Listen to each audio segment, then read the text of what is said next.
So I figured at long last it's finally time for me to talk about one of my favorite Korean movies to come out in quite some time, and that is The Gangster, The Cop, The Devil. Let's talk about it. And the movie stars Kim Moo-yo, I believe I'm saying that right, I'm not 100% sure though, and Don Lee as the cop and the gangster, and how they have to team up to track down the devil, who is a serial killer who, after a run-in with Don Lee's character, the gangster, basically has to try and evade capture after the both of them team up.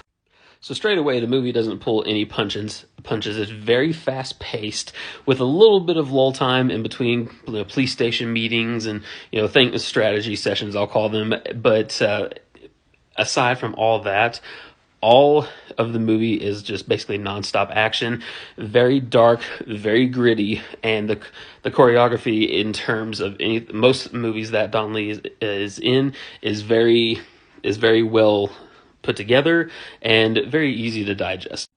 Now, of course, you could say that even without watching the movie, you could say the plot is a little bit predictable. But in this day and age, what movie really isn't? That's where you rely on in my mind, the star power, and like I mentioned, the action and the choreography to make things flow very well. And I feel like this movie does that in spades.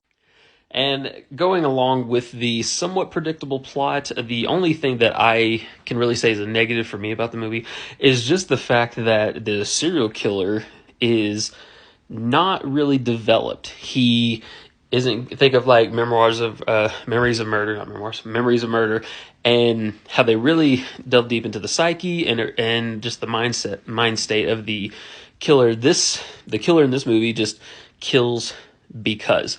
I wish they would have taken a little bit more time to kind of develop that and give him more of a method to the madness, but unfortunately we just never got there. And while the movie itself doesn't really reinvent anything in terms of the action genre, like I said, you got the star power, you got the dark and gritty cinematography, especially whenever they're actually doing the cat and mouse segments, and there's not a ton of action, but there's just a lot of pursuing going on. It really draws you in, and it really gives another layer instead of it just being mindless action. But I will say, one of my favorite parts of the movie, and if you've seen it, you know what I'm talking about, this face right here, whenever you realize the implications to it, it's really the cherry on top for the end of the movie for me.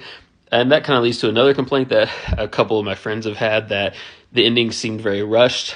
I personally didn't feel that way, but it just depends on the person, I suppose, in that situation. But on IMDb, I give this movie 8 out of 10. Really, really love the movie. It's not gonna make you think really deeply or anything like that, but